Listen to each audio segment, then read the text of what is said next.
Everybody, welcome back to another video. Today we're looking at another crypto card that we want to get cleaned up. Today it's the XFX RX 580, 8GB, and this card was an absolute beast back in the day. Unfortunately, it was also really good for crypto mining, so that's primarily what this was used for. But today we're just going to get it fully disassembled, get it cleaned up, and get it all put back together with some fresh thermal paste, fresh thermal pads, and make sure this thing works and see if we can get a little bit more life out of this older card.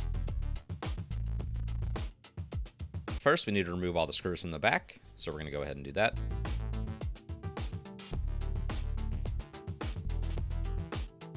Once we have the screws removed, we can remove the cooler from the GPU itself.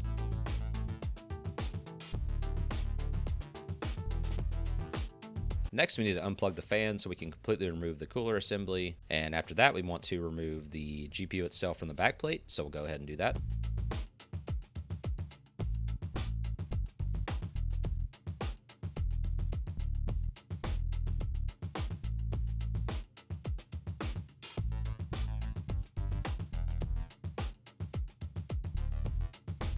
Next, we'll remove the I/O bracket.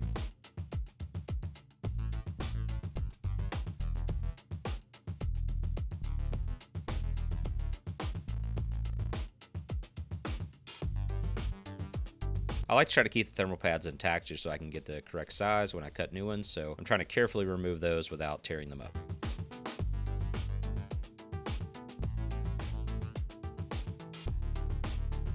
So this cooler assembly had this metal bracket, and you don't technically have to remove it, but I just wanted to remove it to make sure there wasn't any dirt or grime underneath. And it wasn't too bad, but just a few screws, take it off, and then get it cleaned up, and you're good to go. And I like to take the time now with an alcohol wipe just to fully remove any excess thermal paste before we fully get it disassembled, so we can get all this in the ultrasonic cleaner and really give it a deep clean.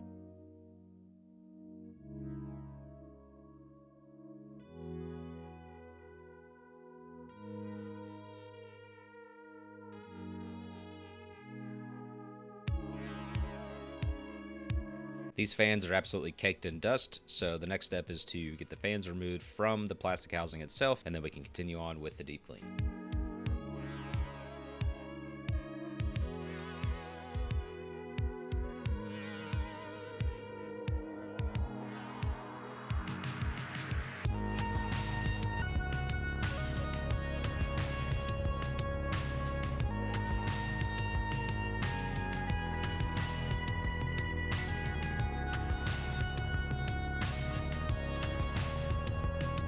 Here I'm just using an alcohol wipe to get rid of the excess dust on the fan blades before we get everything in the ultrasonic cleaner.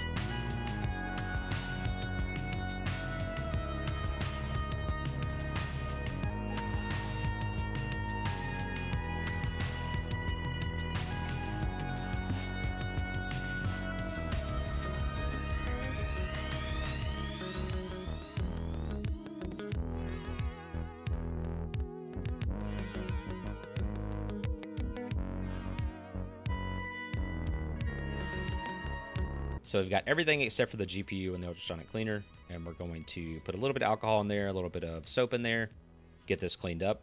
And while that's running, we're going to use this WD-40 electrical contact cleaner to actually clean the PCB itself, and then we will get everything else blasted too, and we'll go through those steps next.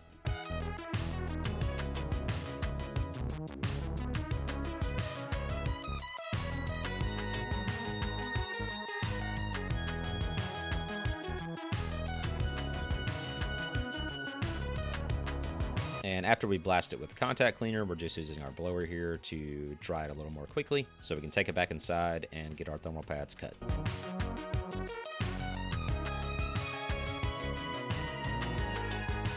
So what I'm doing here is I'm laying the old thermal pad over a new sheet of thermal pads, and I verified they're the same thickness, and I'm just cutting those out with an X-Acto knife. And again, this isn't going to be exactly perfect, but as long as it covers the memory chips and the VRMs, then we're good to go. So I'm going to go ahead and get those cut, and then we will get those on the memory chips and move on to the next step.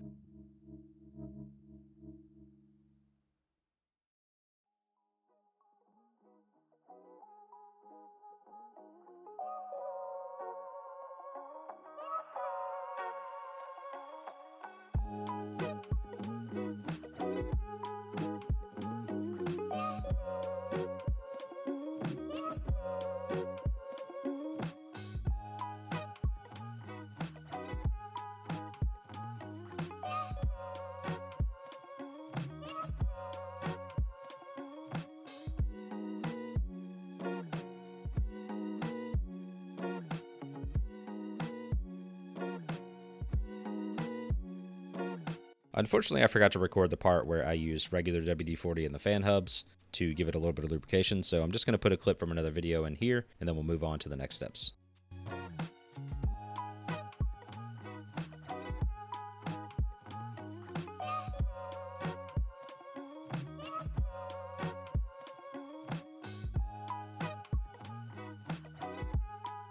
So after getting the PCB screwed back onto the backplate, I'm applying some fresh thermal paste to the GPU die itself, and then we'll get the additional thermal pads that we need for our VRM cooling. And then after that, we literally just plug the fan in, get it clipped back together, and get everything screwed in, and then we can test it.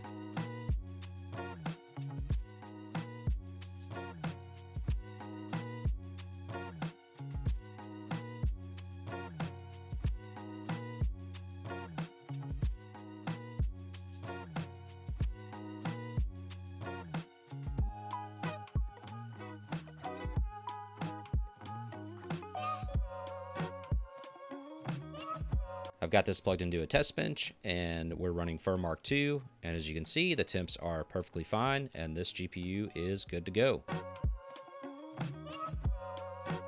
My goal is to get back on a regular uploading schedule to get the rest of these cards cleaned up, and I have some other fun projects too. Thanks again for watching, it means a ton, and I will see you in the next one.